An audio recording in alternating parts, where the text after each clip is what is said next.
So, as you guys know, teams are down to the 53-man roster limit. Official take place as NFL rosters officially start to take shape. But as I already stated, one specific transaction did not go down, and that was the non-trade of Jonathan Taylor. It was speculated. It has been speculated in the past few weeks that Taylor could be moved.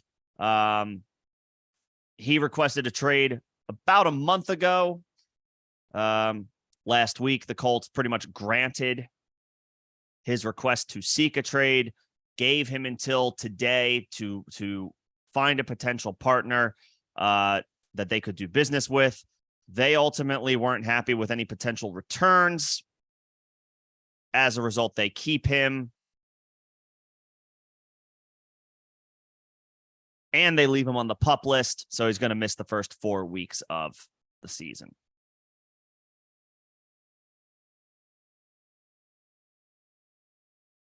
So what does that mean?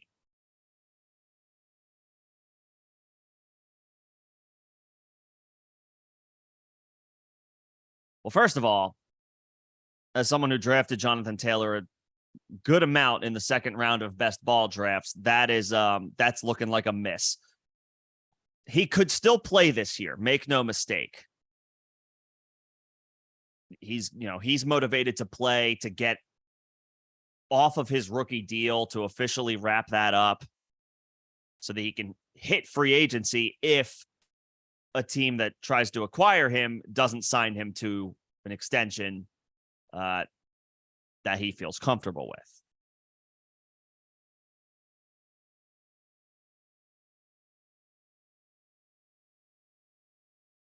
Nevertheless, he could still play this year. But we're going to have to wait until week 5 for that to potentially be a possibility. So we're not going to see any movement for the next month, most likely. A team could trade for him, but right now is probably the lowest point his value will go, because if a team acquires him, they have to keep him on the PUP list for the first 4 games of the season. So you're not going to see his value go back up until his availability is much closer than what it is now. So week 5, maybe going into week 5, maybe by weeks 3 or 4, when he's actually much closer to a return, is when we could see teams start kicking the tires on this once again. That would probably be the earliest potential timeline that we're looking at here for a Taylor trade. I'll fix this a little bit.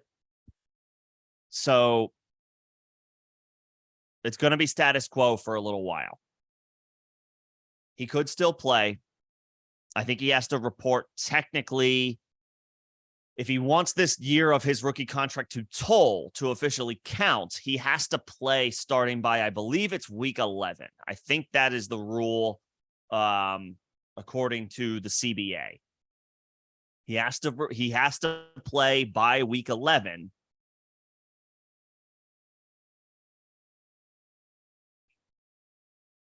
And then he will be eligible for free agency in the 2024 offseason, again, if a team doesn't already previously trade for him and sign him to an extension that is to his liking.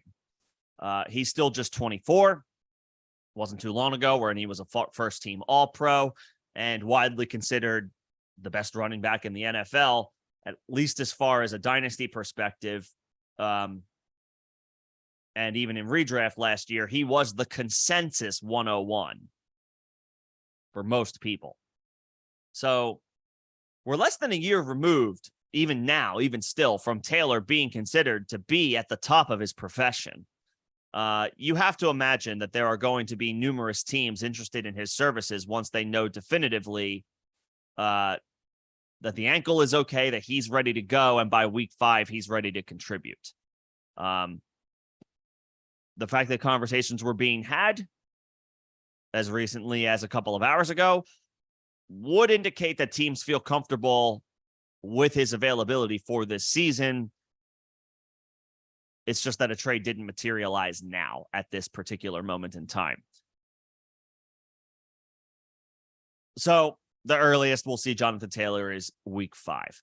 What does that mean for your redraft league? First of all, you probably don't want to take him at this point before the 4th round. That's probably anything sooner is a little too rich.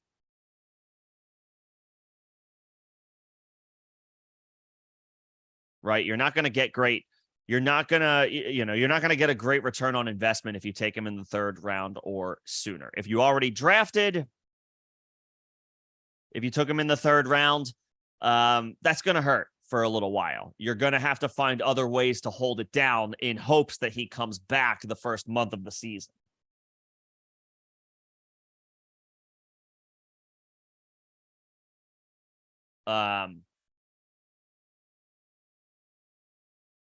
So to that point, it makes total sense if you want him off of your board completely, if you have no intentions of drafting him.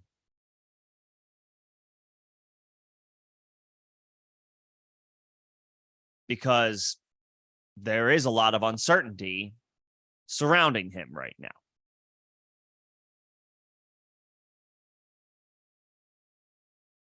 We think the ankle is healthy. We think he's ready to go. He just doesn't want to play for this team. He doesn't want to play for this Colts franchise. But that's all speculation as far as the health of the ankle.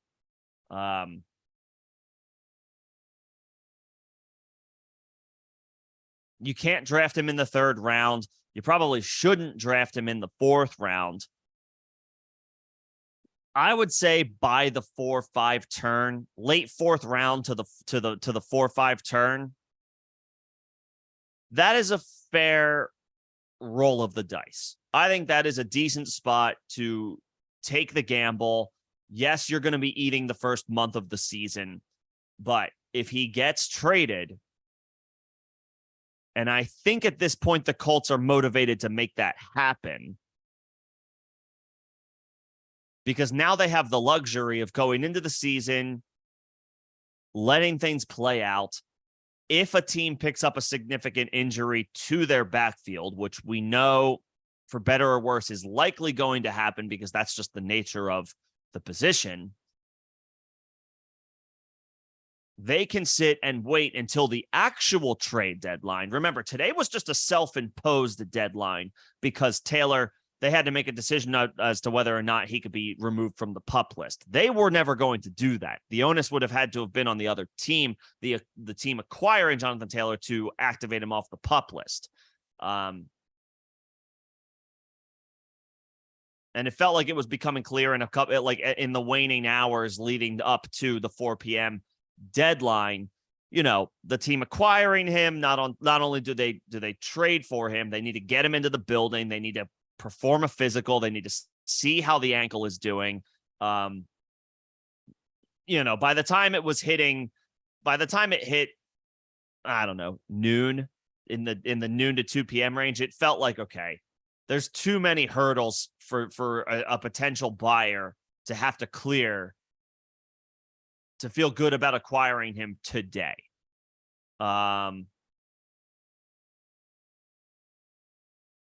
Nevertheless, they can still wait. The Colts can. They can wait into the season. They can see how these things play out. They can see how backfields around the NFL play out. And if any team, specifically, obviously contenders, suffer an injury and need to address what they're going to do in their backfield, that's when these conversations are likely to resurface. So all is not lost with Jonathan Taylor. It feels bleak right now because we don't know if we're going to see him week 5. We know we're not going to see him until we know we can't see him until week 5. We also don't know if that's going to happen. What I do think is a fair expectation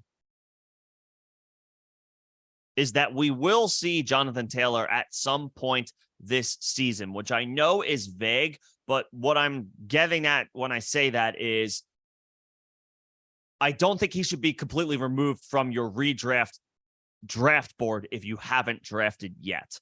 If he wants to get to free agency next year, again, assuming if in the event a team doesn't trade for him, or if a team that trades for him doesn't sign him to an extension, he still needs to play a certain number of games this year for the final year of his rookie deal to count. I think week 11 is the latest that he can suit up and still have this last year of his rookie year count, which allows him to get to his next contract in 2024. Week 11 is obviously a worst case scenario, in which case, if we knew for a fact we weren't going to see him until week 11, he's probably like a 6th or 7th round pick. We're hoping he arrives or shows up much sooner than that. But it's going to take a trade for that to actually happen. It can still happen. The trade deadline isn't until the end of October, so there is still time. As of right now, I don't think you can take Jonathan Taylor before, let's say in 12-team drafts, let's say the 45th pick overall.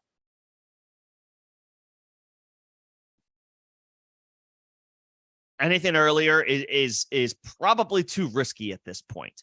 But if you're getting close to that 4-5 turn in your drafts, and in 10-team leagues, I'm thinking more of like the actual 5th round. In 12-team drafts, the 4-5 turn. Essentially in the 50 range, the 45 to 50 range.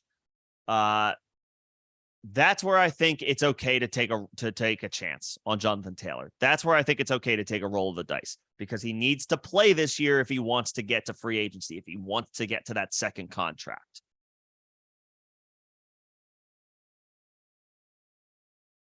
We think it could be the Dolphins. The fact that we're not going to see a trade until we get into the season, to me, increases the likelihood that there will be other suitors, because of the potential for injuries. Once we get into the season, I hate to say it, but it's like running backs are officially a ticking time bomb once the season begins. It's just a matter of which multiple backs go down, whether it's for multiple weeks or a season-ending injury. Unfortunately, we don't know who, but it's almost a foregone conclusion. We're going to eventually lose somebody, a noteworthy, fantasy relevant player, even in redraft leagues. We're going to lose somebody to an injury that costs them at least multiple weeks. It's just the nature of the beast. What's going on, guys? Good to see everybody.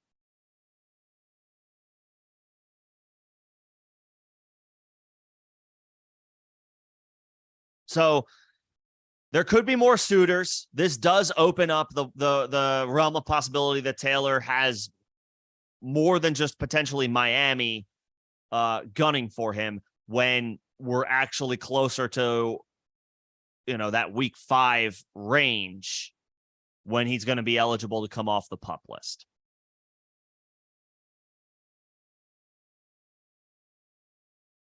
The Colts will have more suitors by then, in theory, and we'll potentially see some actual traction with Jonathan Taylor. So around the 4-5 turn, I think that's an okay, fine roll of the dice as of right now.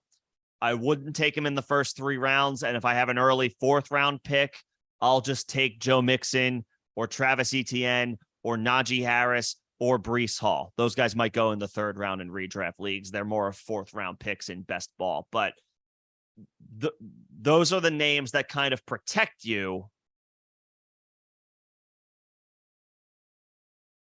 from having to make a decision on Jonathan Taylor. Joe Mixon, Travis Etienne, Najee Harris, Breece Hall. That is your spot.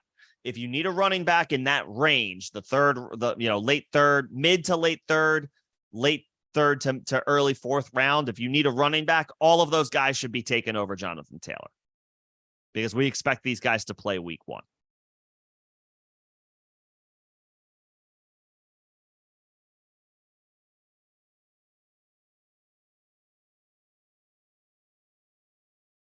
As for the rest of the backfield, we'll start with the rest of the Colts backfield. And then I'll quickly talk about the Dolphins because they, by all accounts, were the main suitor for Jonathan Taylor as of the deadline that passed today. Zach Moss is, I guess, the guy with the most experience in this Colts backfield that is actually going to eventually play and contribute. Now, he is currently out with a broken, what did he break, his wrist? He is currently out with a broken wrist. He's going to miss week 1. There's a good chance he misses week 2. Maybe we have him back by week 3. Yeah, he broke his arm. He broke his arm on July 31st. That's a potential 6-week absence. So that was 4 weeks ago. That was 4 weeks ago. So the beginning of the season next week will be the 5th week for Zach Moss's timeline to recovery. So he's going to miss week 1. I would imagine he misses week 2 as well. Week 3, we might see Zach Moss again. And then he kind of potentially makes this backfield kind of muddy unless one of either Deion Jackson or Evan Hall steps up and takes control of the show.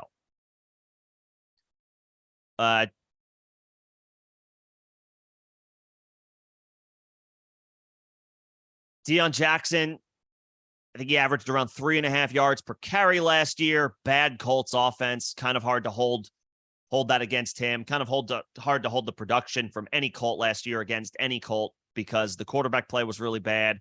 The offensive line play was also not good. But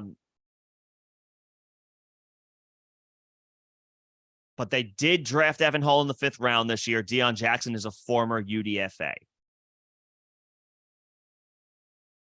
Obviously, you're comparing apples to oranges when talking about the NFL production versus college production, but Evan Hall had some pretty good receiving stats his last 2 seasons in college. I have to double check, but I think he caught around, was it like 70 receptions in his last 2 seasons at Northwestern? I'm going to double check that. So while Deion Jackson proved that he can catch the ball out of the backfield last year, it was 2 games specifically where he logged most of that production. I was wrong. Evan Hall caught 55 passes just last year. He caught 88 total his past 2 seasons. So it was actually closer to 90. I think I said 70. So, and this was on a Northwestern team that was pretty devoid of talent. Nevertheless, I know he was, I think he was second in the, I know for a fact he was second on the team in receptions and receiving yards last year out of the backfield. So he can contribute in that area. Perhaps that makes them a little interchangeable. And we can't discount actual NFL experience, something that Jackson has and Hall doesn't quite have just yet. But they did draft him in the 5th round. That's not nothing as far as an investment in a running back in today's NFL. I think tentatively Evan Hall is worthy of a late round flyer in your redraft drafts if you haven't drafted yet. Zach Moss could be a good waiver wire ad. You can wait probably until week 2 or 3 of the season until we get a more definitive update on his injury recovery. Deion Jackson is also worthy of, last round of the draft, last couple rounds of the draft consideration until this whole thing shakes out and we get any type of inkling on what this backfield could potentially look like, sans Taylor. So Evan Hall, I guess it's worth taking a shot on Evan Hall by, I don't know if the 12th round, that's a little ambitious, but certainly by the 13th or 14th round. Let's say the 13th round in 15 or 16 round drafts. You could do worse as far as flyers because this backfield is completely wide open. Deion Jackson, maybe more like a round later or so. He wasn't particularly impressive last year, but I think at this point he warrants some late round consideration. Zach Moss, I wouldn't draft him, but I would look to potentially add him through the waiver wire, let's say by week 2, when he's closer to an actual return.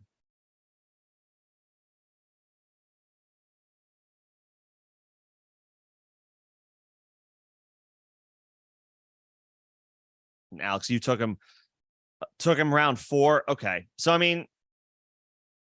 I think fourth round prior to the, to the no trade happening, I think was a fine risk.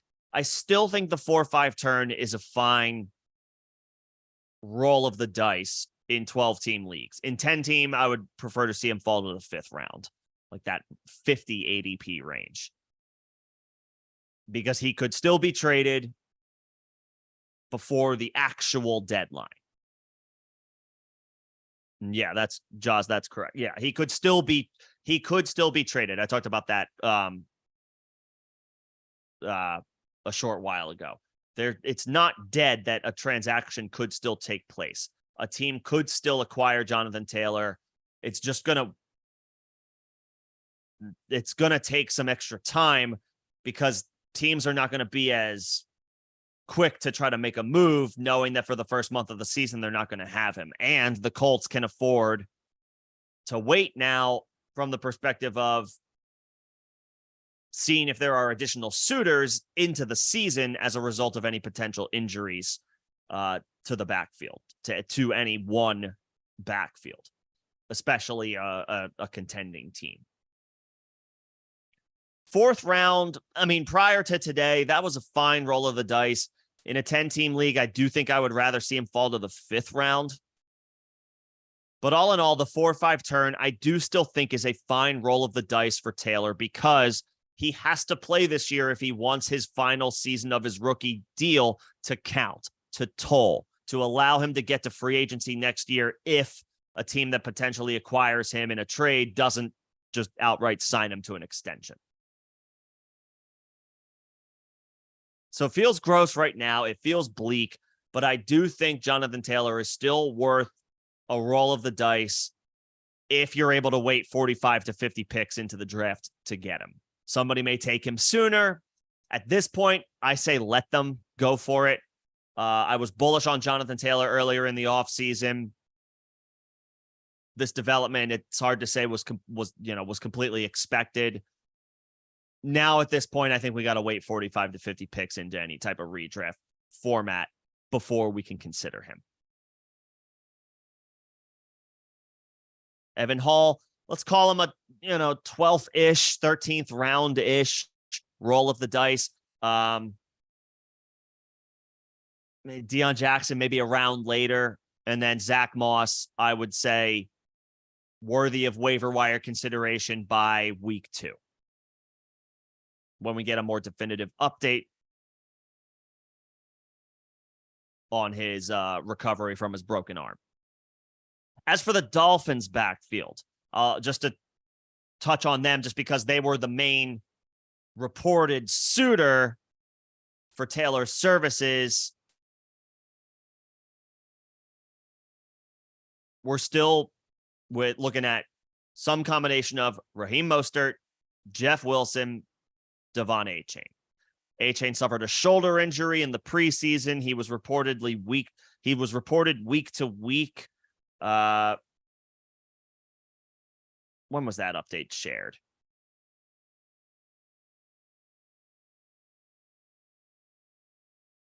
There is a recent update on him, actually. He practiced today in a non-contact jersey, but the fact that he returned to practice, that's a nice sign. Will he be ready for week 1? It's 10 days away. We don't know that yet. Well, it's more like 12 days away. Too early to know or be able to tell if Devon Achane is going to be ready week 1. Even if he is, given the time leading up to week 1 when he suffered the injury, could be limited. This probably is going to be some combination of Raheem Mostert and Jeff Wilson for week 1. Both are perfectly fine guys to take a chance on in your redraft leagues. I would say 120 picks into the draft. If anybody takes them, if anybody's feeling bullish on Raheem Mostert or Jeff Wilson and they want to take those guys 100 picks into a draft, I say let them. I do think there are still better or other options in that ADP range that I would prefer to have, because it's not out of the realm of possibility that Devon Achane ultimately becomes the team's favorite option or preferred option later in the season. And also, it's still possible that the Dolphins end up getting Jonathan Taylor anyway, just later than we expected them to.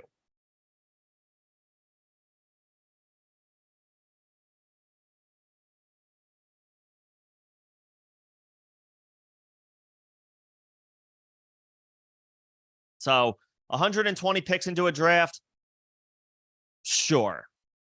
Any higher, any sooner, I'm not really interested in Raheem Mostert or Jeff Wilson. I would prefer Wilson because I do believe his ADP, at least on Underdog Fantasy the last time I checked, was around 10 or 15 spots lower than Mostert, so I'll take the slightly better value.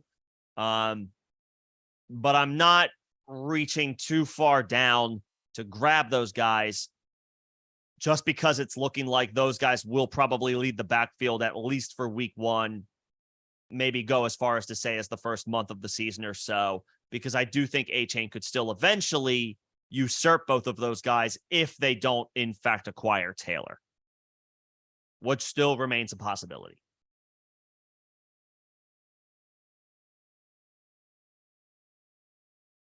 Still remains a possibility.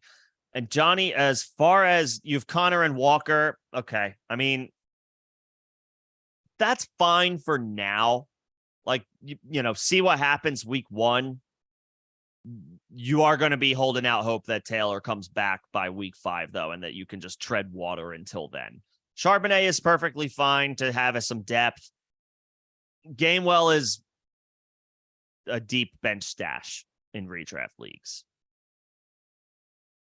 I would think you've got some pretty good wide receivers if that's your running back depth. So you're going to hopefully lean on them.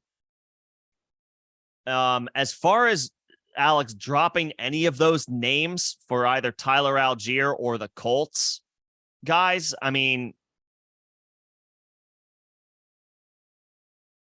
I think I would just start for now. I mean, you're not starting any of those dudes. You're not starting Tyler Algier over Rachaad White or Dalvin Cook. You're not starting Evan Hall or Deion Jackson over Rachaad White or Dalvin Cook, or even Jamal Williams for that matter. Remember, Jamal Williams is a guy that you can and should fire up for the first 3 games of the season because Alvin Kamara is not going to be there. You'll worry about week 4 when we get to week 4. And you have Khalil Herbert. I don't even want to discount Khalil Herbert. The dude is a starter, at least right now. He's a starter in the Bears backfield. I say no. I say keep the guys that you have. Those wide receivers are too good to drop for any one of those depth running back options. You can fire up Rachaad White. You can fire up Jamal Williams. You can fire up Dalvin Cook. You could even fire up Khalil Herbert if you're not crazy about, if you're personally not crazy about one of those 3 names. You have usable pieces to get you through, I would say, at least the first 3 weeks because you have Jamal Williams. Jamal Williams is going to have easy RB2 upside with no Alvin Kamara in the picture. And we'll worry when Alvin Kamara comes back, we'll worry about that when we have to, but we don't have to worry about that until week 4.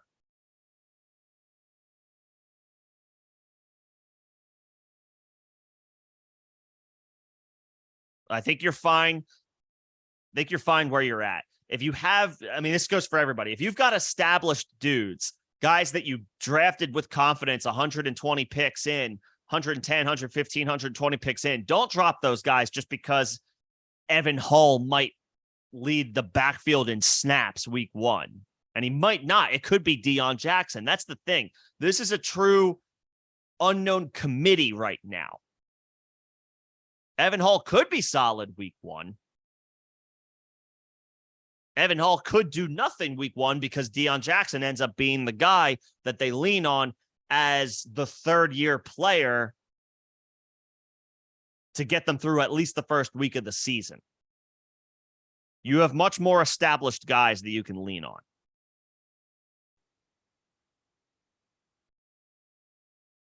Yeah, I would not drop. Like, who are you going to drop? Treylon Burks, for Tyler Algier or Evan Hall or Deion Jackson. I'm not doing that. I'm not doing that.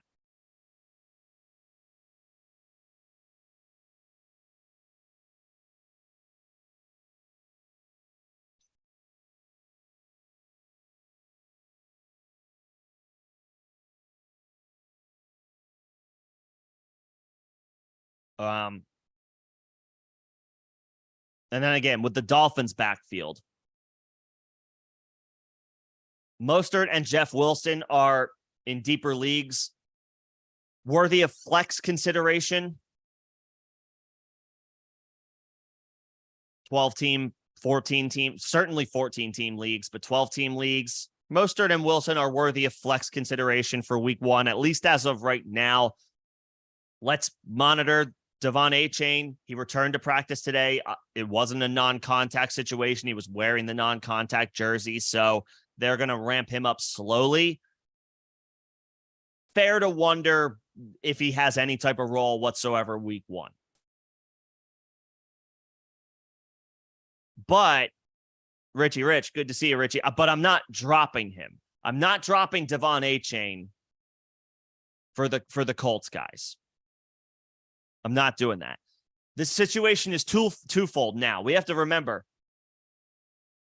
the fact that the Dolphins didn't seal the deal. They didn't get Jonathan Taylor. It opens up the possibility for more suitors for Jonathan Taylor. Now that we're going to, the next time we're going to revisit these trade talks, we're going to be in season. And like I said just a short while ago, once the season kicks off, every single backfield in the NFL is a ticking time bomb. We don't know which one is going to potentially suffer a major injury. But unfortunately, odds are it's going to happen somewhere. And if it happens to a contender, all of a sudden, that team is going to be in the mix for adding Jonathan Taylor to their backfield. So another team could swoop in. Another team, say not the Dolphins, suffers an injury, decides to jump into the race to get Jonathan Taylor a month from now.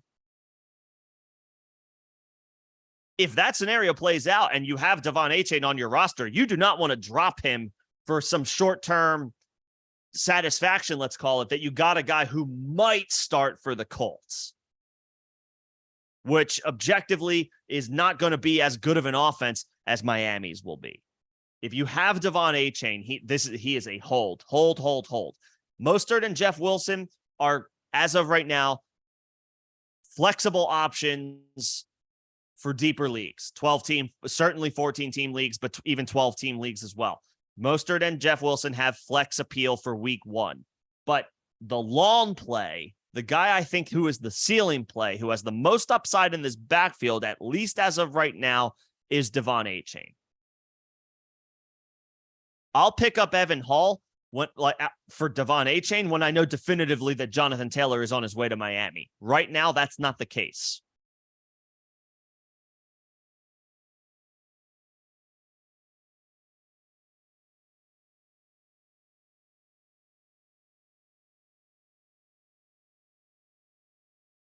So unless you have, if you have Taylor and if your league should make it so that guys who are on the PUP should be eligible for your IR spots. You put Taylor on IR. if you have an open roster spot, then you can add Evan Hall.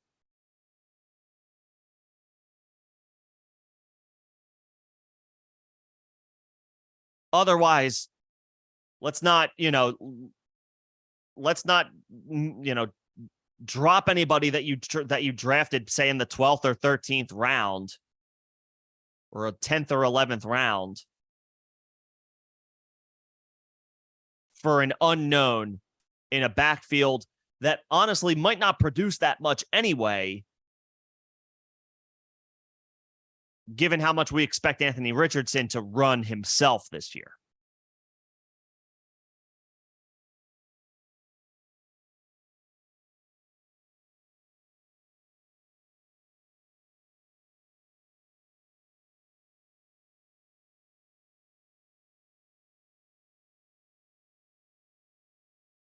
So just be patient. If you have Taylor, I know this stings right now, but the chances that he plays this season are still very much alive. We're going to just have to be a little patient. And I wouldn't overdraft. If you've already drafted and you're thinking about cutting somebody you drafted for a guy like Evan Hall or Deion Jackson, it's got to be a guy who was drafted in the 14th or 15th round. And even then, I don't know how likely I am to want to do that. Just looking at, I had a draft myself this past weekend, just like looking at the 14th round. I mean, Evan Hall was drafted once in the 14th round, one spot after Gus Edwards. I'd rather have Gus Edwards.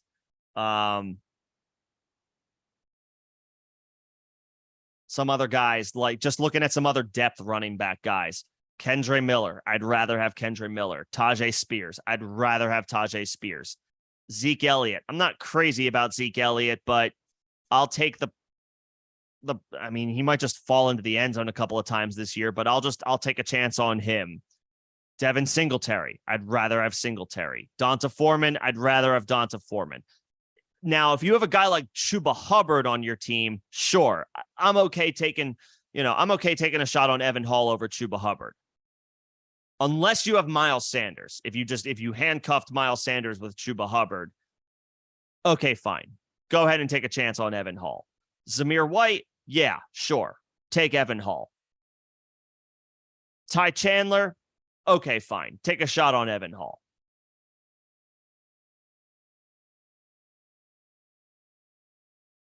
And then, wide receivers that are being drafted late. Tank Dell, Marvin Mims, Adam Thielen, Zay Jones, Jonathan Mingo, Tyler Boyd, Michael Gallup. I mean, and then I'll just go up into the 11th round for Nico Collins, Odell Beckham, Van Jefferson. I'm not dropping these guys for Evan Hall. This is good wide receiver depth.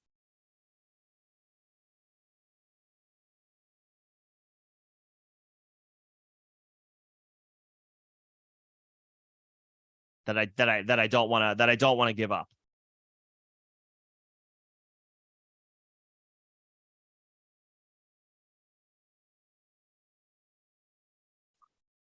Let's see. Just looking at some of the questions in the chat here. Josh Allen and James Cook for Fields and Taylor. I would keep the Bills stack.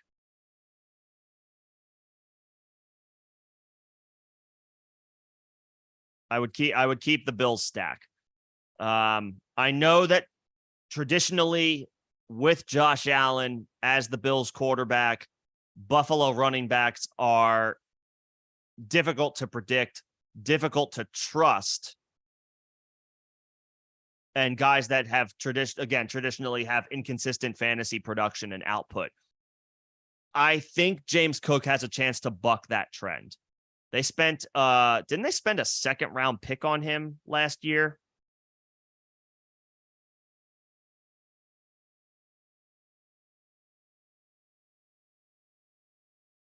$63rd overall. Okay, so that's a third round pick. So still, it's day two capital. And he should be a pretty good pass catching option out of the backfield. I think James Cook presents a pseudo stack with Josh Allen with the pass catching volume that he's expected to get this year. Devin Singletary is gone. Damian Harris is already banged up. Outside of that, it's 33-year-old Latavius Murray, who still looks like he's got something left in the tank, but he's going to be a change of pace option. James Cook is going to lead this backfield. He's going to lead this Bills backfield as far as snaps and touches. And I think attached to Josh Allen, that is what I would prefer to have. I'm okay with acquiring Jonathan Taylor, but it is a severe red flag. It's a big roll of the dice at this point. We don't know when we're going to see him. He should play this year. Again, if he wants this year of his rookie contract to count, but you're not going to be able to rely on him for the first week of the season. I guess I would consider this trade if my running backs are already absolutely loaded. Like if James Cook is my RB4, then all right, fine. That's one thing.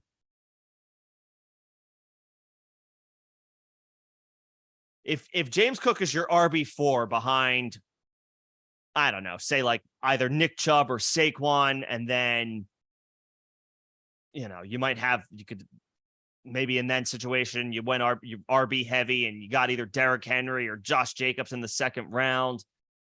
And you went balls to the wall with running backs and you took either Breece Hall or Najee or Joe Mixon or Travis Etienne near the 3-4 turn. Like if that's your backfield and James Cook is your RB4, then okay, fine. Make the trade for Fields Taylor. But if James Cook is your potential flex this year with RB2 up, like with the potential upside to be your RB2, I think I would keep the guy who I know is going to play week 1.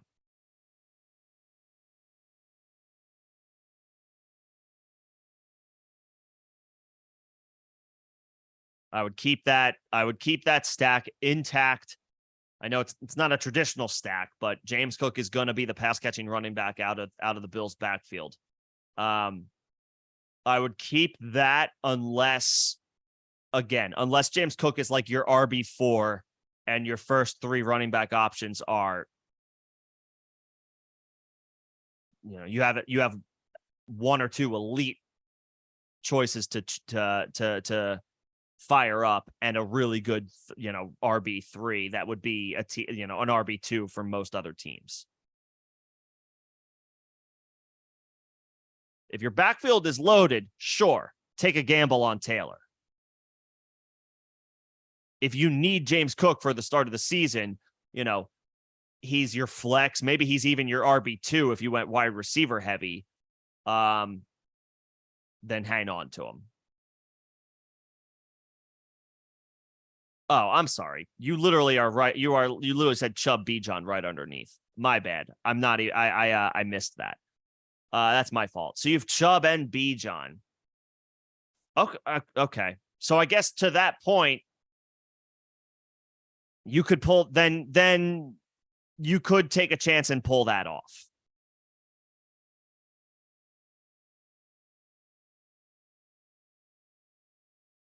There will be a drop off in your QB production, though. Allen is so bulletproof. And while we expect Fields to potentially lead all quarterbacks in rushing yards, I mean, the volume is clearly in Allen's favor when you factor in throwing and running it.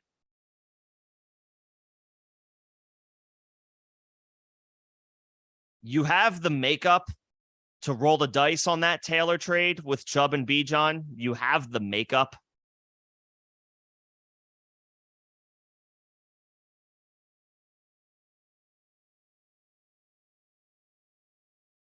But if anything happens to Bijan or Chubb, then it's just like, who are the running backs that you're relying on if you trade James Cook? If anything happens to Bijan or Chubb early, who are you relying on in weeks 2 or 3 or 4 if you trade James Cook?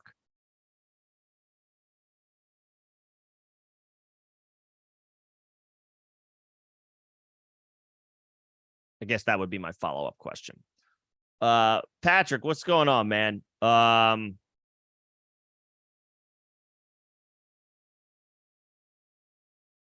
What do I think? Is this super flex? If you have Watson and Anthony Richardson, Aaron Jones, Breece Hall. I gotta think this is super flex because you were able to land Tyreek Hill and AJ Brown, both of whom are first round picks in one quarterback. I like it though. I really like the receivers. I really like the receivers. I've always been a fan of Aaron Jones. I'm in on Breece Hall this year. I'm not out just because they traded for signed Dalvin Cook. I think Breece Hall at cost this year. We're going to probably have to be a little patient, but by the second half of the season, I do think people who draft Breece Hall are going to be happy with their selection. You're just going to have to be a little patient, possibly. Got the Seahawks stack. Yeah, man. I mean, this looks pretty good. Yeah, Jay, is that Jelani Woods? If that's Jelani Woods, you don't need him.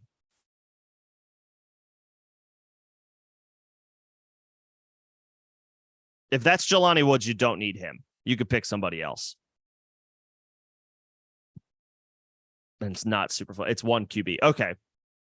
Well, Watson's your starter. You can roll the dice on Richardson. I really try not to draft a second quarterback in one quarterback leagues, especially 10 team. There's probably good options on the wire, or there will be streamable options on the wire. But Watson, to be fair, has looked a little so-so this preseason. I don't put a ton of stock into it. So if you're just protecting your investment, that's fine. Studs at wide receiver. Christian Watson's going to be a star. I really like Zay Flowers. Njoku's fine at tight end. You could drop Jelani Woods. But I like that. But I like that team. That looks pretty damn good, man. Nicely done. Looks pretty good. AJ Brown in the second round is theft. That is theft. That is stealing.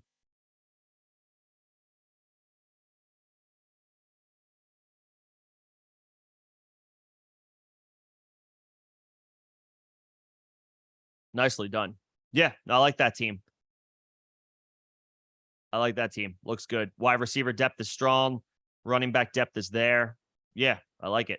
I like it a lot. Dynasty question from Jaws Mason. Is Mason still third in San Francisco? I mean, that's a good question. I got to double check the 49ers depth chart. Did he make it? I guess he made it.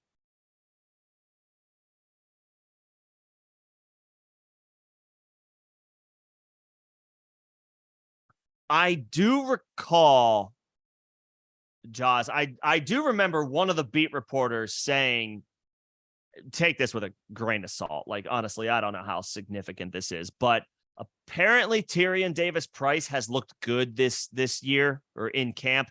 Admittedly, I haven't caught the 49ers preseason game, so I'm not sure. I could look at a box score, but off the top of my head, I don't know what he did in those preseason games, but I do recall hearing that Ty Davis-Price has looked much better this year than last year. What did he do in some of these preseason games? Did he make the team? It would look really silly if he didn't.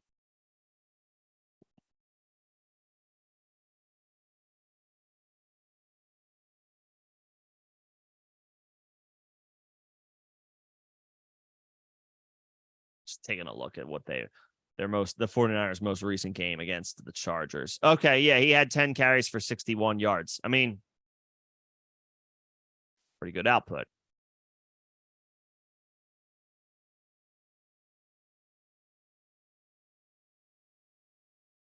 Jordan Mason was actually on a per touch basis a little better. 9 for 59. Yeah, I mean,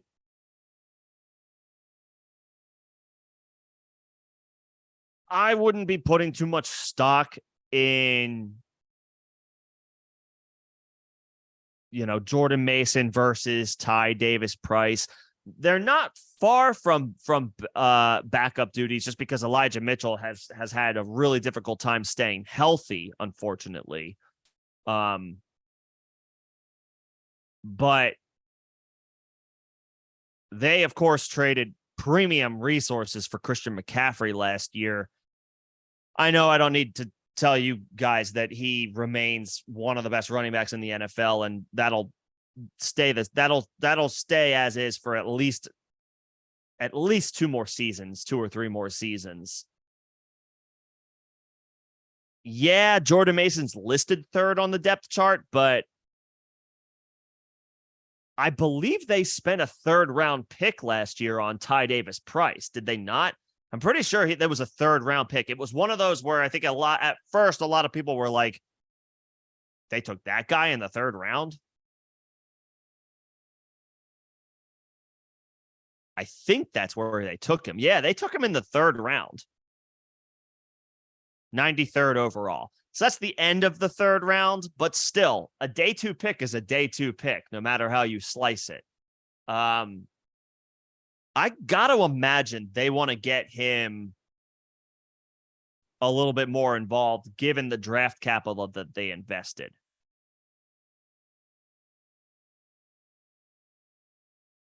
Whereas, Jordan Mason, undrafted free agent, little tougher for those guys to stick year over year.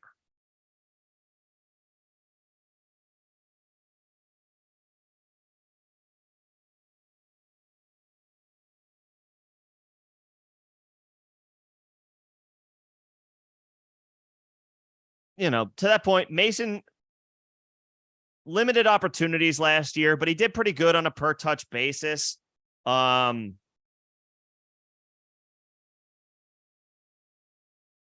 would be willing to bet that Ty Davis Price gets a little bit more involved this year. I would think.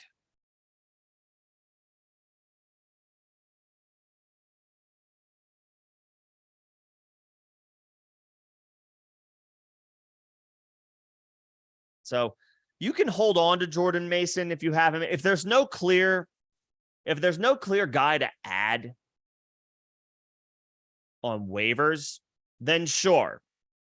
Elijah Mitchell, unfortunately, you feel bad for the guy, but he's had injury difficulties dating back to his rookie season, and those didn't go away last year. I think he already picked up something this off season. He already picked something up. So the opportunity to play or get work behind Christian McCaffrey is theoretically wide open if anything happens to Elijah Mitchell, and unfortunately it has somewhat frequently. He's a hold for now. Jordan Mason's a hold for now, but I wouldn't be surprised if Ty Davis Price kind of eats into his potential workload this year.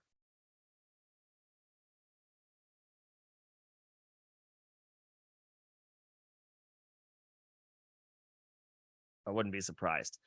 And yeah, Theo, I thought so. It's good to see you, man. That's pretty good. That's pretty good fruits of the rebuild right there. I mean, you got Smith and Jigba, Calvin Ridley. I remember we were talking about, do you sell Calvin Ridley? Do you trade Calvin Ridley? I don't remember if he was the guy that you had an offer for a couple of firsts, but man, his stock is through the roof right now. People are really excited, really bullish on Calvin Ridley. I think I remember I told you to hold and you had an offer, and I feel like you were regretting taking it. And I was like, I kind of felt bad. But you got to feel good about Ridley right now. The vibes are good. The stock is up. The situation is great. I think that was good to hold. I think you were good to be patient, on Calvin Ridley. Now that's a pretty loaded group of wide receivers that you can lean on for several years. I think that's pretty good. And Smith and Jigba, we're not going to see him week 1. We might not see him for a couple of weeks into his rookie season, but he remains a high-end, high-profile, highly talented prospect that we expect big things from. I think we're looking okay there.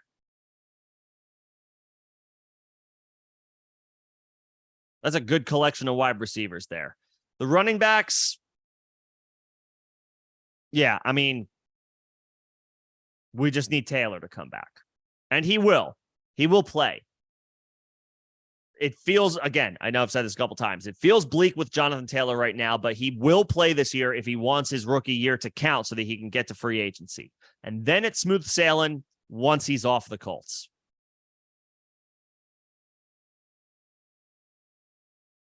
And Patrick, as far as that stack, I wouldn't worry about it. I really wouldn't. Stacks are, I love stacks. They are way more important in best ball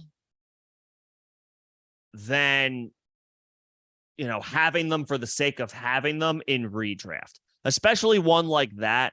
I mean, you're never going to play Jelani Woods over David Njoku. It's just never going to happen.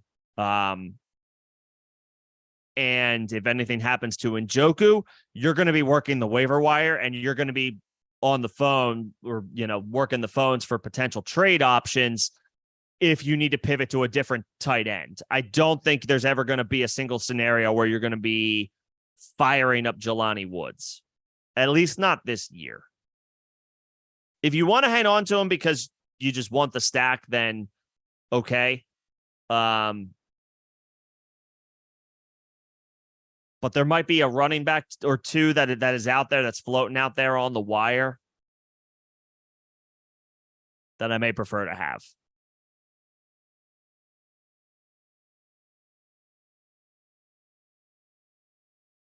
It's a good team. It's a really good team. I wouldn't that you were able to put together. I wouldn't worry too much about Jelani Woods.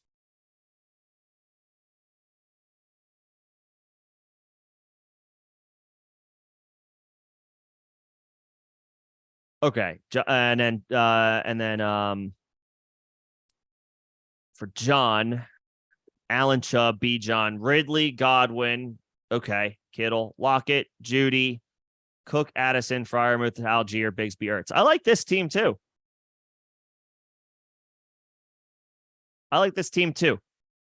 I'm a little worried about Kittle this year. Not worried's the wrong word, but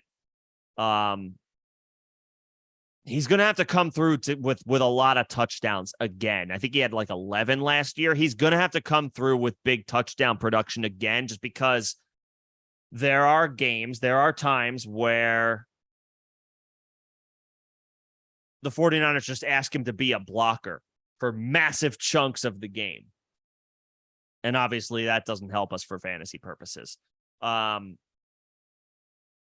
He's still excellent. Don't get me wrong. He's still excellent. He's still probably the most complete tight end in the NFL. I don't think I'm breaking any news, or that's not a hot take in any way. Kittle is the most complete tight end in the NFL when all things considered.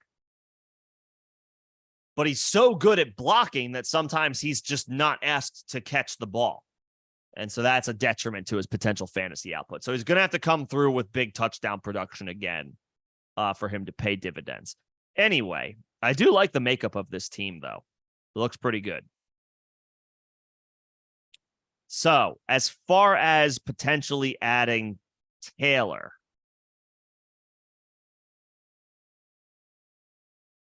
you've got James Cook, you've got Algier as your RB4, and Bigsby as your RB5.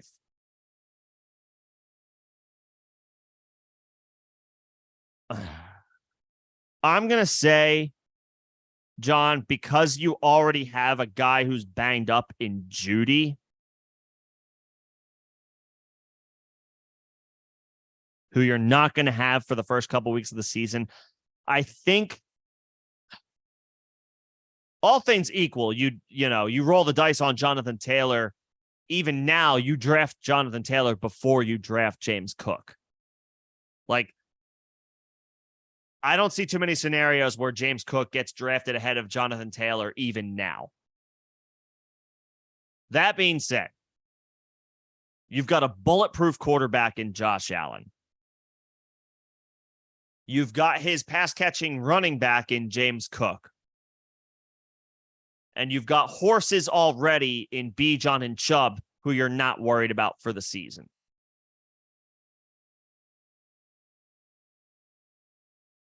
Because you're RB3 for at least the first month of if you make this trade for at least the first month of the season, your RB3 is Tyler Algier, your RB1's handcuff. I would not be crazy about that. I think I would stay put.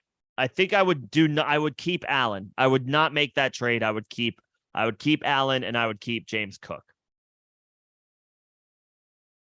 If you want to grab a running back, drop Ertz.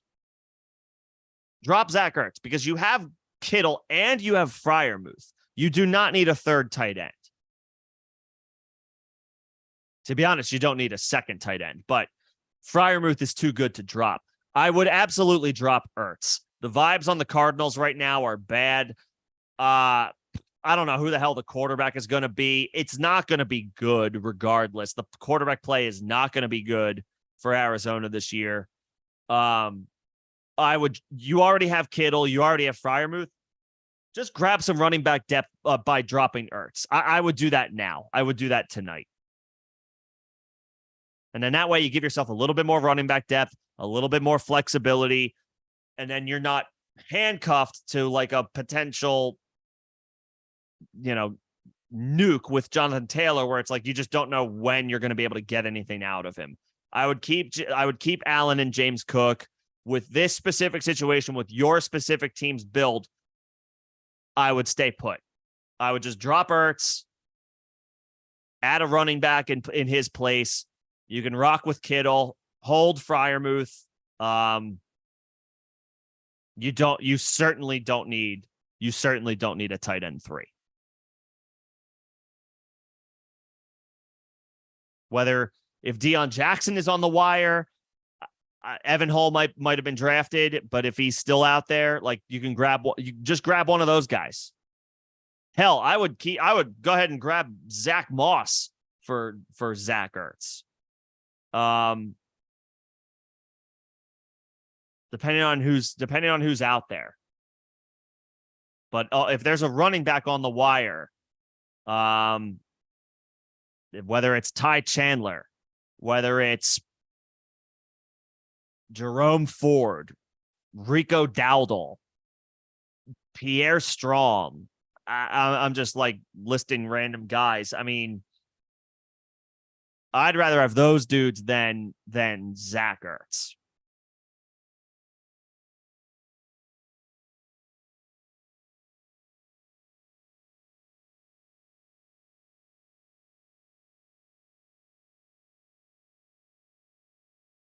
But I like the team. I would stay put. I think James Cook is an outstanding RB3 this year. I think James Cook is a great RB3 this year to have. I think he's got RB2 upside. And with Josh Allen, I would just hold. I would just keep that where it is. Let it play out. Let it do its thing. I think he's easily the most talented running back in the Bills' backfield. I know that's been a situation that has been a bit of a headache in the past couple of years because Josh Allen is a pseudo running back himself with how frequently he runs. But I think James Cook is a tier level, talent-wise, above what they've had recently. James Cook is better than Devin Singletary. He's better than Damian Harris. He's better than Zach Moss. He's at this point in their careers, he's a better option. He's a more versatile option than a guy like Latavius Murray. I think he's going to catch a ton of passes. He's going to have flex appeal for you plenty of weeks. I would stay put. I would stay right where you're at.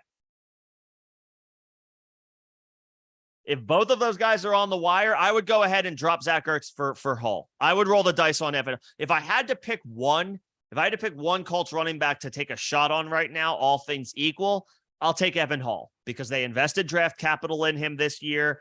They spent a 5th round pick on him, and now it's a wide open competition. Deion Jackson, he's a 3rd-year vet at this point, but he was originally undrafted. He didn't have a great year last year. He did okay. It wasn't spectacular. I know he caught like 35 passes, but half of those came in 2 games. So a little bit of a couple outlier performances there. And then Zach Moss hasn't been anything special for most of his career. He's coming into the season already with a broken wrist. I would pick up Evan Hall and drop Zach Ertz. That's what I would do.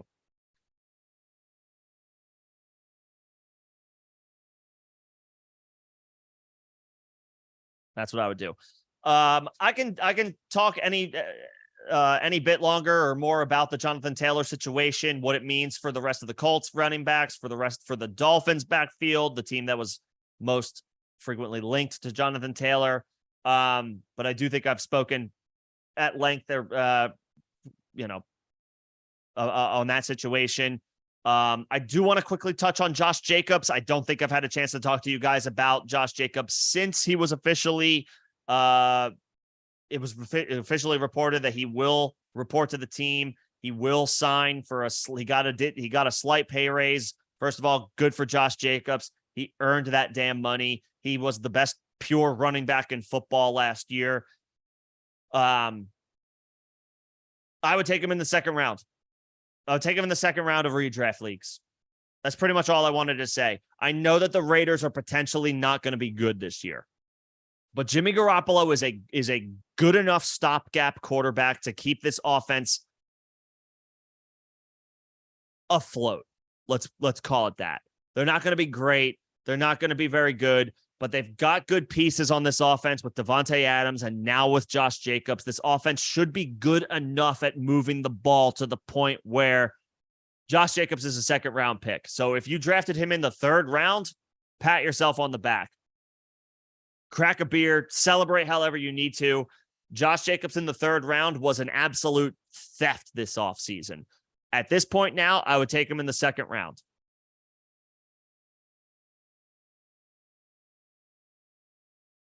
So I just wanted to quickly touch on that.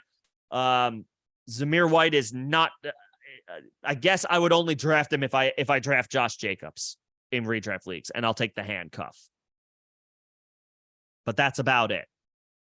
Josh Jacobs is a 2nd round pick. He's got top 5 upside this year yet again. I know the Raiders are probably not going to be a very good offense, but Josh Jacobs is that dude. And here's the other thing. Josh Jacobs is playing for another contract next year. Yes, he got paid. Good for him.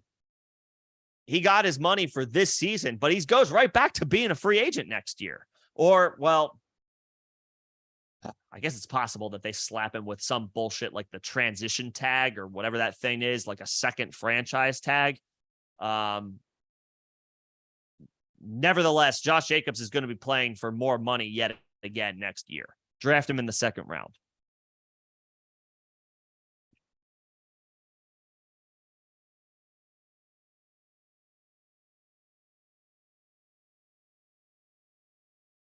Draft him in the 2nd round. And yeah, if you have drafted, obviously this has happened a couple times already today.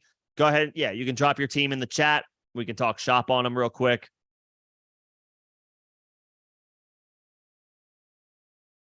So Richie's got Mahomes, Metcalf, Dotson, Pickens, Elijah Moore. I like that.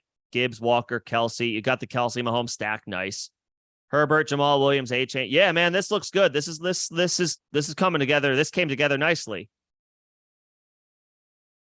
This came together nicely. You have the Kelsey Mahomes stack. Wide receiver depth is a little thin. It's a little thin, but Dotson arrow is pointing up. Pickens arrow is pointing up. Elijah Moore arrow is pointing up. I think these are some pretty good options. I really like Jahmyr Gibbs in PPR. I think he's going to have an excellent season. The Lions didn't draft him 12th overall to not to utilize him as much as they possibly can this year. Walker looks like he might have been a 4th or 5th round pick for you, maybe more like the 4th round. So that's fine. I'm okay with that. Khalil Herbert's a starter. Good value, good depth. Jamal Williams is an RB2 for at least the first 3 weeks of the season. A-Chain's a ceiling play. I like that. And then, some interesting depth guys here. Jamison Williams, the jury is out on him. Who the hell knows? Rashee Rice, I'm going to go ahead and say that he might be like a long-term play. MVS and Sky Moore, I would assume, are going to dominate snaps and targets for the Chiefs wide receivers this year. But it's fine to take a shot. And then you didn't probably need Richardson since you have Mahomes, but it's fine to roll the dice on an enticing rookie. I think it looks good. I like the team. Wide receiver depth is a little thin, but the rest of it, you got Kelsey, best tight end in the league, best pass catch, best fantasy tight end in the league by far. You stacked him up with Mahomes, so that's nice. I do like the running back depth is pretty good. Gibbs, Walker, Herbert, Williams, A-Chain. I like that collection. Metcalf, Dotson, Pickens, Moore. That's fine. It's pretty good. I wouldn't call it great, but it's pretty good. I think that's pretty solid. Yeah, no, I like the team, Richie. I think that looks pretty good.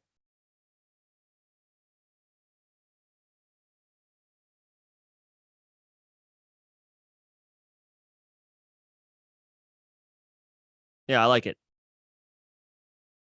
I like it. I like Gibbs in PPR. I took him in the 3rd round of a PPR draft myself just yesterday. I was on the David Montgomery train to start the offseason, and I'm not off David Montgomery. Montgomery's a good player. He's a good NFL player. But my first thought was like, oh, well, I'll take the value. Montgomery is 40 picks cheaper than Jahmyr Gibbs, or maybe at the time it was 25, 30 picks cheaper than Jahmyr Gibbs. He's going to be a good value. He's going to be involved, and he will be. But damn it, man, Gibbs. I mean, they drafted him 12th overall. He's a pass catching machine. Jamison Williams is suspended for the first 6 games of the year. They don't have that much else after Amon-Ra St. Brown and their wide receiver core. I mean, Gibbs is going to feast, I think.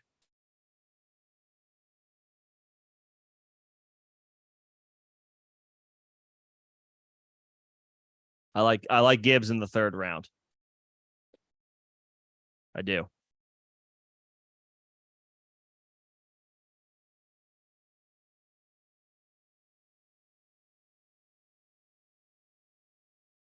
Should be good this year. And Cameron, what's going on? Also just completed a draft. The season is close. When we're seeing, we're close. When you see these drafts being dropped in, you love to see it.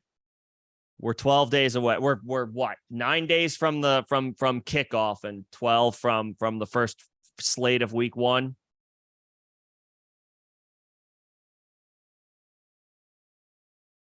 We're close. We almost made it, boys and girls. We're so close. 14 team full PPR. Let's see. Bijan was your first pick. Devontae Smith was, I assume, your second pick.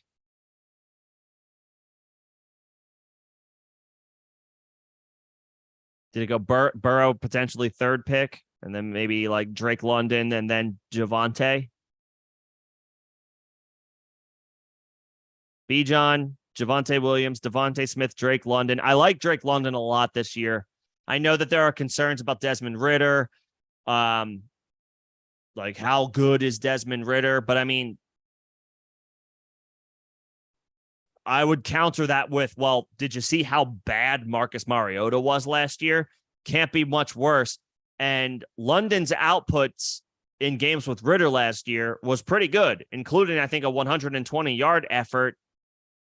Was it the last game of the season? It was either week 17 or week 18. London had 120 with Ridder as the quarterback. I mean, year 2 for Ridder, first full year as a starter. Year 2 for London. He was the first wide receiver drafted last year. His his draft mates, Garrett Wilson and Chris Olave, are bona fide second-round picks in redraft this year. Garrett Wilson's going in at the low end of the first round plenty of times, and Olave's going high second plenty of times. London is available 45 picks in. I think that's really good value. Obviously, the quarterback play for Wilson and Olave is better, or it's expected to be better, but London is a hell of a talent. I was out on Drake London last year. I am in on Drake London this year. I think he's going to be really good. So I like Devontae Smith and Drake London as your, those are your two starters? It must be two receivers in a flex. And then Zay Flowers is in the flex. I like the look of this. Cameron. I mean, Burrow's Burrow. We obviously you want to see it with your own two eyes that he actually takes the field week 1. We think he's going to. We're pretty sure he's going to. We think the calf injury is okay.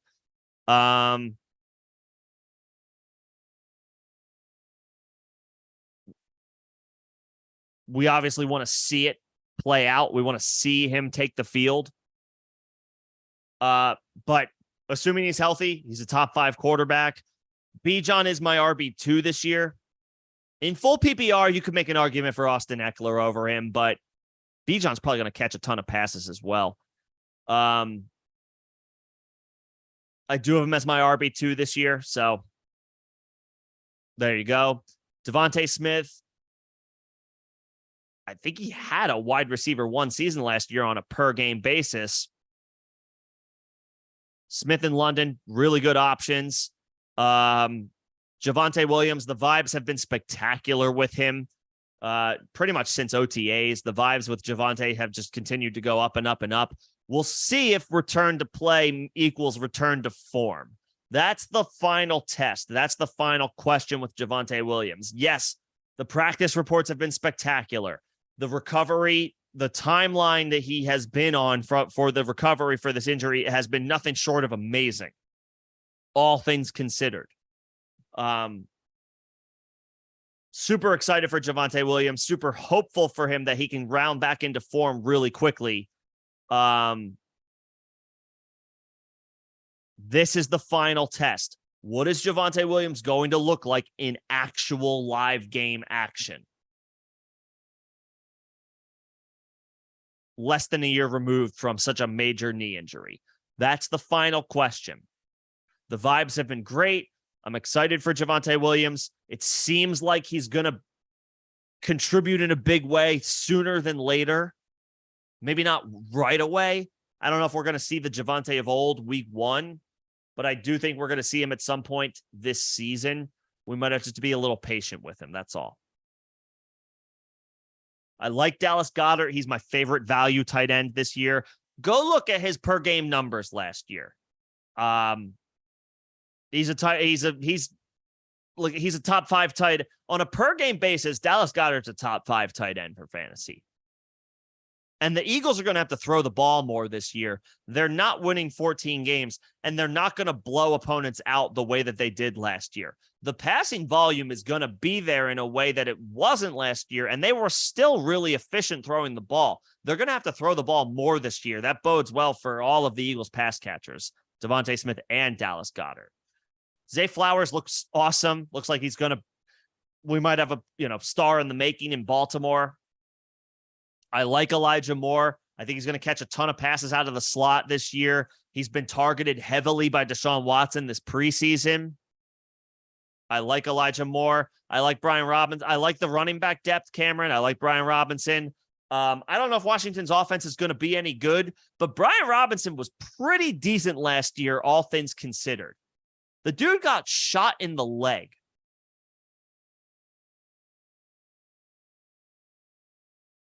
Came back sooner than expected, way sooner than expected.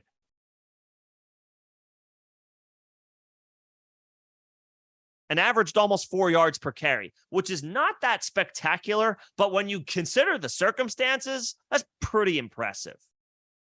The Commanders want to run the ball with him. Antonio Gibson is their change of pace guy. I like Antonio Gibson this year. I think he's going to catch a lot of passes, but Brian Robinson is the running back, if that makes sense for Washington. He is the guy on first and second down, short yardage, goal line, all of those valuable touches. Brian Robinson is going to get those. I like him a lot this year. I don't care that Washington's offense might be at best middle of the pack. They're going to run the ball. They're going to run it frequently with Brian Robinson. I like him a lot this year. I do.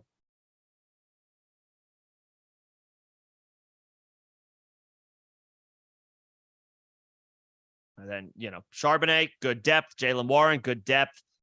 Marvin Mims, super interesting now because with the Judy injury. It sounds like Marvin Mims has already emerged as the team's wide receiver 3, and that arrow is pointing up. I'm very high on Marvin Mims.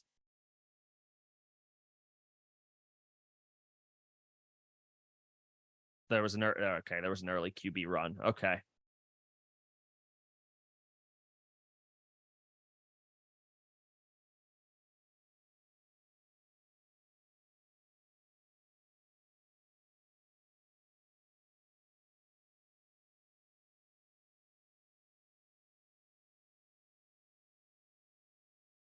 I understand, you don't want to miss out on getting a good quarterback.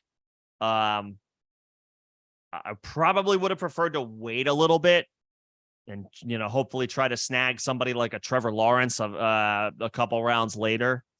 But you got one of the best quarterbacks. So second round draft capital is a steep price to pay.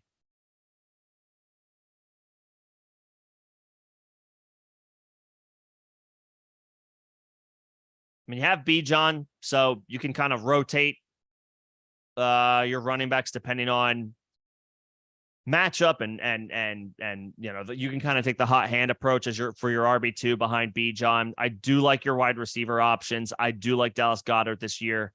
I think he's one of the best. I think he's the best value at tight end if you don't just grab Travis Kelce or Mark Andrews.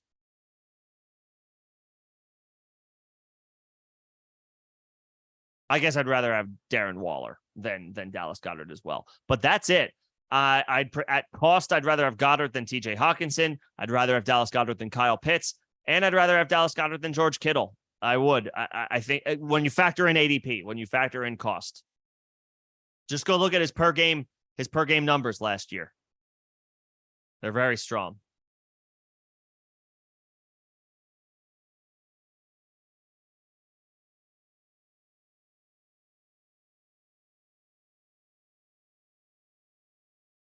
So yeah, and I like there's some good depth there. Cameron, Sharbs, Warren, Marvin Mims. I like Elijah Moore this year. He's going to catch a lot of passes out of the slot.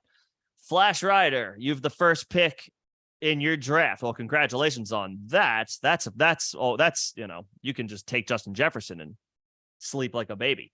At the 2-3 turn, though, has it kicked off yet? I guess I assume not. This must be a fast draft that's happening eventually. I'm fine with Mark Andrews at the 2-3 turn. I am. I think Mark Andrews is destined to have a nice bounce back this year. The Ravens are going to throw the ball more. Under Todd Monken, and Andrews remains the top option in the passing game in the pecking order. I do think Mark Andrews is a great plan of attack this year as early as the 2-3 turn. As far as taking Jalen Hurts, I love Jalen Hurts. I've been in on Jalen Hurts for the past 2 seasons.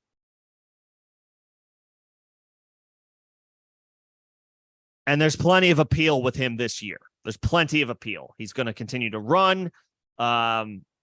He's going to get the goal line short yardage opportunities out of, with that weird wedge play that the Eagles run. I don't know if he's going to run for 13 touchdowns again, but he remains a huge X factor on the ground. And I do think the Eagles are going to have to throw the ball more this year because they're not going to blow teams out on the way to a 14-3 record the way that they did in 2022. The Eagles are going to be in more competitive games this year, which means they're going to have to throw more frequently. All this to say, I do think even more is potentially going to be on Jalen Hurts' plate, which is good for fantasy. I don't know that I'm necessarily wanting to take him, though, at the 2-3 turn. If you're only starting one quarterback,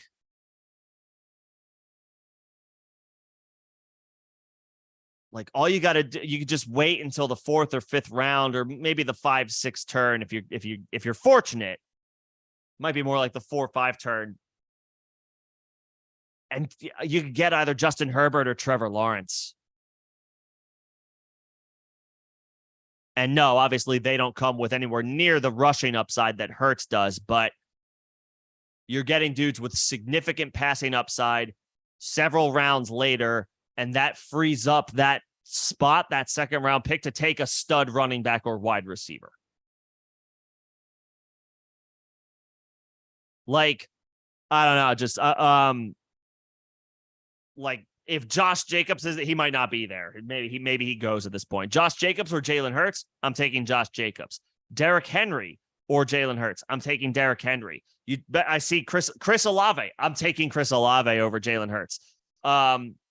Devontae Smith, that's where like maybe the conversation starts as far as, okay, you maybe want to consider Hurts over him, but I would take Olave over Jalen Hurts. The running backs that I mentioned, they could be gone, right? Maybe they're already gone by the time you have that opportunity. Josh Jacobs, I would take over him. Derrick Henry, I would take over him. Let me take a look at a couple of other options that with ADPs in that range. I've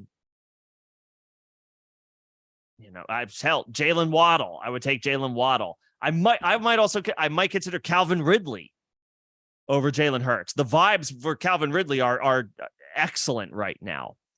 And then hell, you might be able to parlay that into, I'll take Calvin Ridley at the 2-3 turn, and then maybe at the 5-6 turn, there's Trevor Lawrence sitting and waiting for you. And all of a sudden, you've got a sexy ass stack to lean on over the course of the season.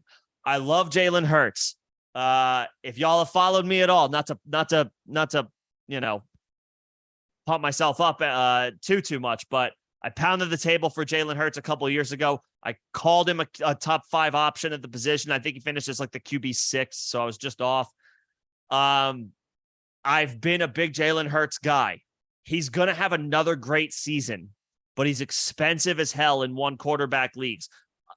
What I always say, you know your league mates better than I do, better than any of us do. You know what the likely tendencies are of your league mates. Like Cameron, for example, he had a QB run early in his draft. You maybe knew that was going to happen. If you've been drafting with these guys for years and years, you kind of can pick up on their tendencies. You know what people are going to do. Nobody knows your league mates better than you.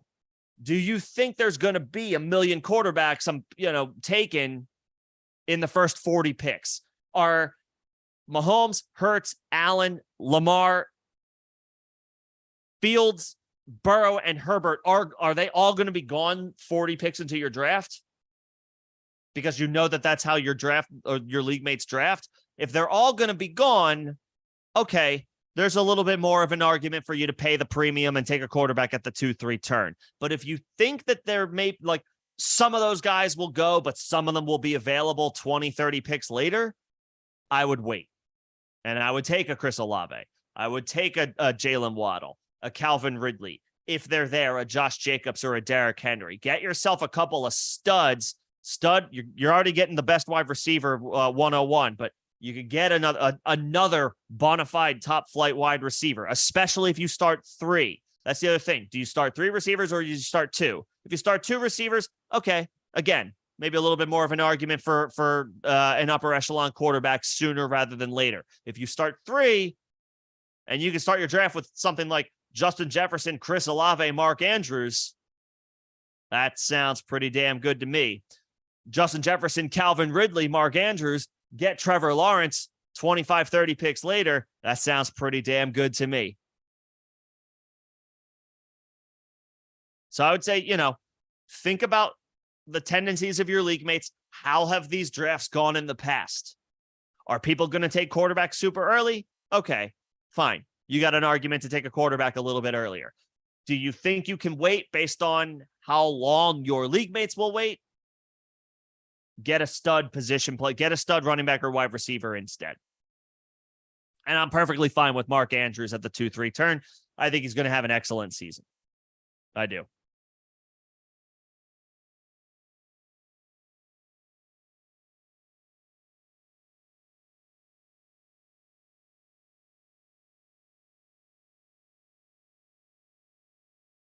And Jaws, how do I like Tajay Spears? I don't know if he's going to be the featured back.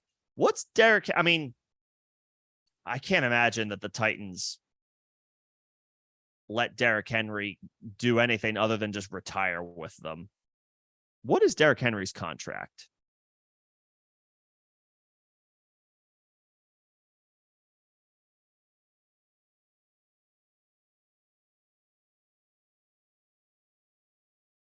All right. They do have. Well, okay. Look, did they restructure? Did they restructure him? Is he not? Okay. So he's okay. So he's an unrestricted. Okay. He's an unrestricted free agent after this season.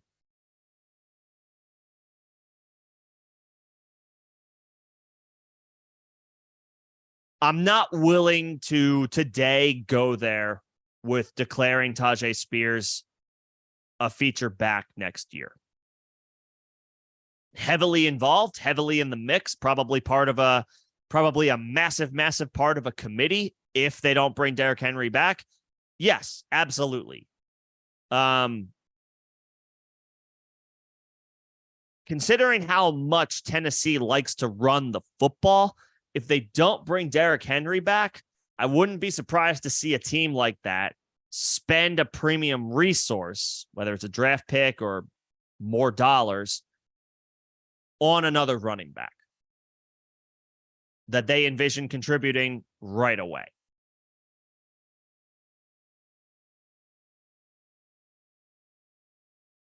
And that's the other thing. The no ACL is like, it's a complete unknown.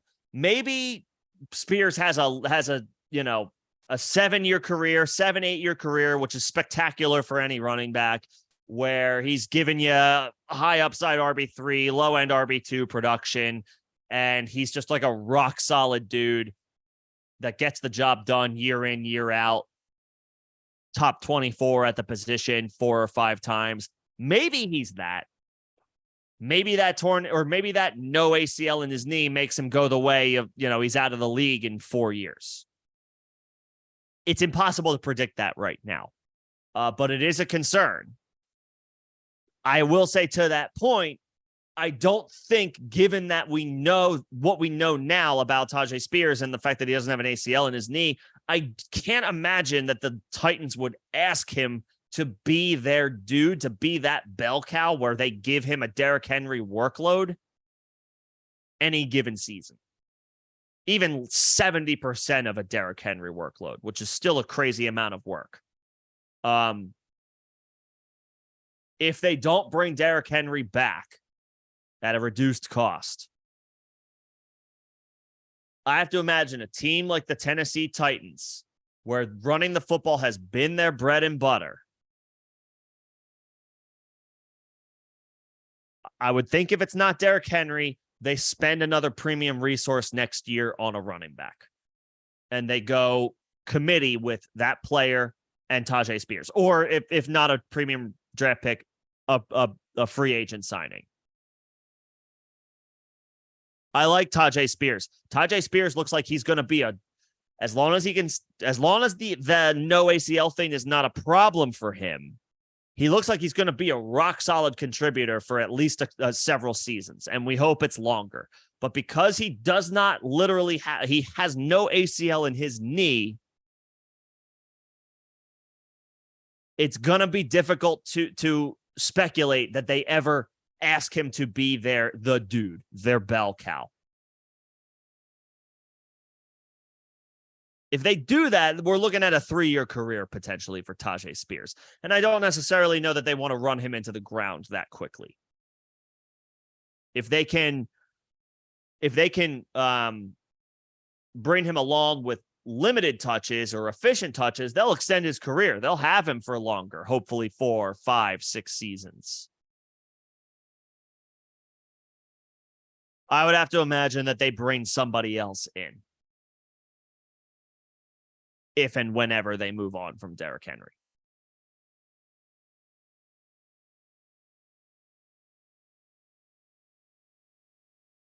But I do like Tajay Spears. I like him a lot. I think he's worthy of an 11th or 12th round selection in redraft this year. Not that high in best ball, maybe more like a 13th or 14th round pick. But he's really good depth. Should be rock solid, a rock solid contributor where he's going to have some potential flex appeal here and there.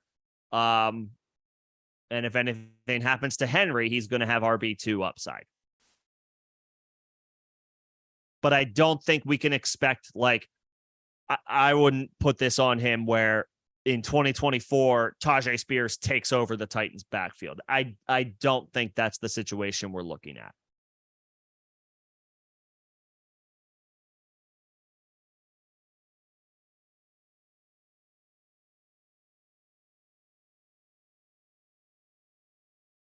But he's looked good, and there's reason for optimism as far as just him as his general contributions.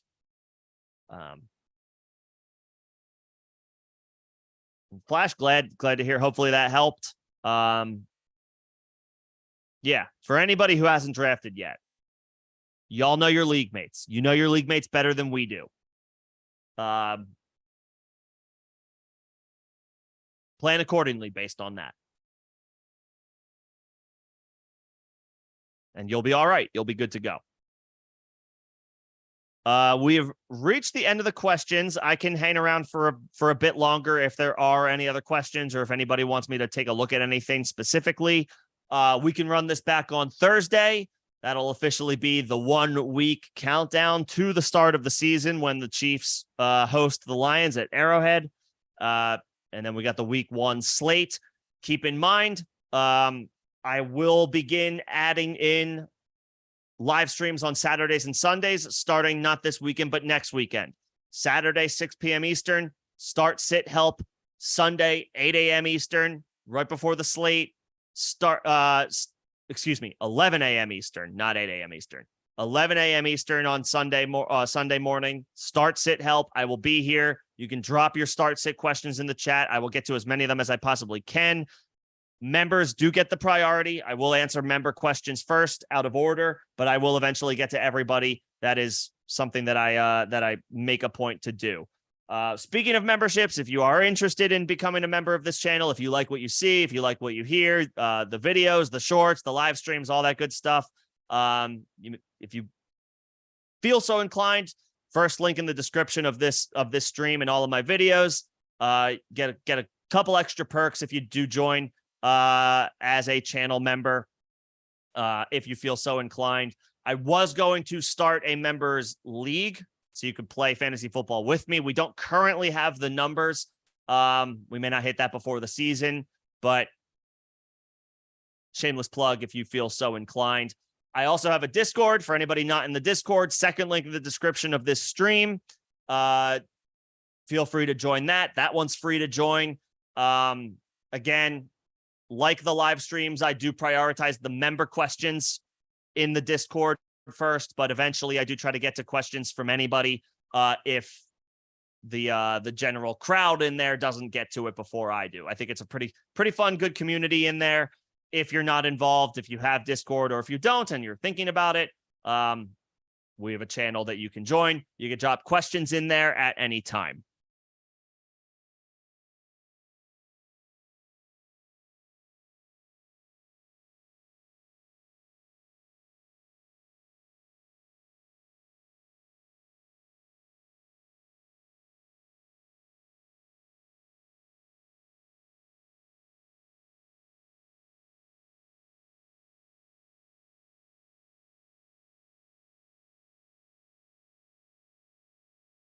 Plenty of questions to get through as we start, sit questions to get through as we navigate the season.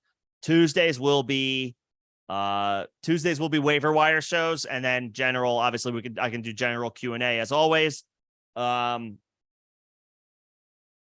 done a Thursday stream in the past leading up to Thursday Night Football. I'm happy to run those back again leading up to the game. It's probably going to be mostly helpful for anybody who's got they're between a Thursday night player and somebody during the main slate as far as start sit help. But as we all know, things develop quickly.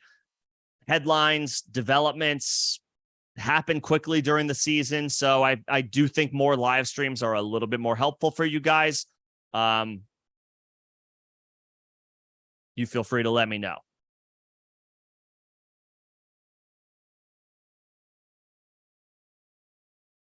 And then Jaws, as far as Jalen Hyatt, yeah, I mean, it's a crowded group of slot receivers. I mean, who do they have there? They have Hyatt. They got Wan'Dale Robinson. They got Darius Slayton. They got Paris Campbell. It's a crowded group. I like Jalen Hyatt. I think the talent is there. I feel like predicting whichever Giants wide receiver is going to be relevant on a week-to-week basis right now is kind of difficult. The dude you want is the exact opposite of the slot receiver. The dude you want right now is Darren Waller. Outside of that, predicting targets for these Giants wide receivers is going to be difficult. Now, here's the thing about Jalen Hyatt. If this is Dynasty Jaws, Hyatt has the most appeal. I think Paris Campbell's on a 1-year deal. Darius Slayton might also be on a 1-year deal. Let me double check Darius Slayton's contract really quick. Paris Campbell, I'm almost positive is on a 1-year deal. So like he might be out of there after this year. The Giants have a potential out in Darius Slayton's contract next year. So they could move on from him if they choose to. Now, they drafted Wan'Dale Robinson last year, so he's not going anywhere. But Jalen Hyatt has more dynasty appeal for certain than Slayton and Paris Campbell. So I don't think I would, if this is redraft, fine. But if it's dynasty, I wouldn't move him at the first sign of a good game and try to capitalize on the value.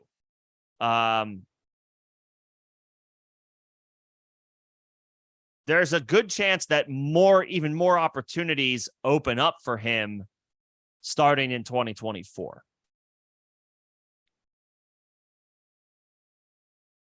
The team has an out in Darius Slayton's contract.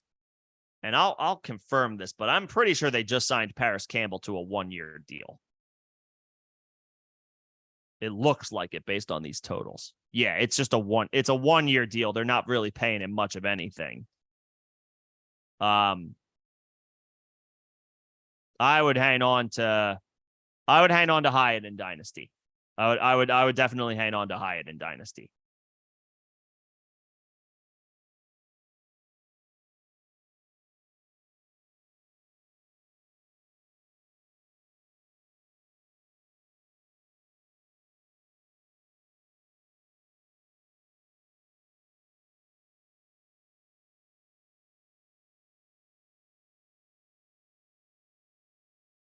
Yeah, I think he's going to be solid. I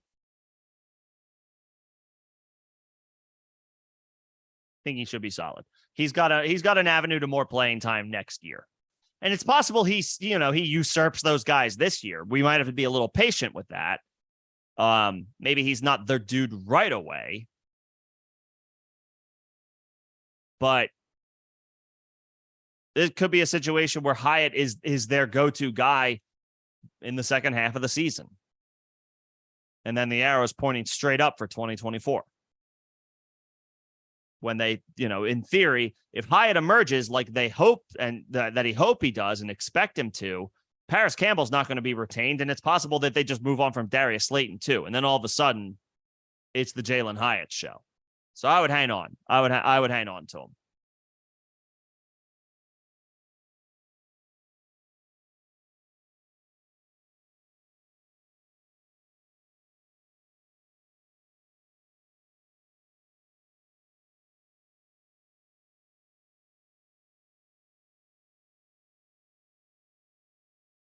Should be good. Good investment.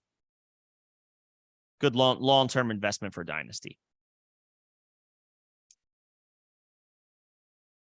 I think that about does it for tonight.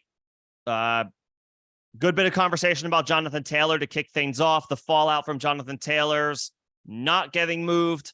That was closer to the start of the show. If you want to check out my thoughts on that, what it means for Taylor, what it means for the Colts running backs, what it means for the Dolphins backfield. They were the most likely suitor, at least that's what was reported. And then the potential fallout from him potentially still getting moved during the season. But we're going to have to be a little bit more patient on that one. Feel free to check that out. Otherwise, I think that about does it for tonight. I will be back on Thursday. We can run this back. We can do this again. I know with redraft season, with the season in general fast approaching, there's going to be more questions about how to approach your draft. Happy to help you guys figure that out if you haven't drafted already. If you have drafted, you can drop your team. I can tell you what I like. I'll be honest. I can tell you what I like. I'll try to respectfully tell you if there's anything I don't like. And we can work on, what some potential moves are that you could make to try to upgrade depending on the current roster, the current construction. But that'll do it for me tonight. Appreciate you guys coming in and hanging out and talking shop. Thank you so much. Always appreciate the engagement. Always a good time to talk fantasy with the season less than 2 weeks away. We're so close. I know it's an exciting time of year for everybody. We're looking forward to it as these drafts, the redrafts continue, start to get wrapped up. Happy to talk shop on those. I'll be back on Thursday, same time, 6 p.m. Eastern. We can do this again. And of course, if there are any other developments or headlines between now and then, we'll talk about them as well. So think about any other questions you may have. Feel free to bring them to Thursday's stream, and I will see you guys then. Everybody have a good night. Thank you.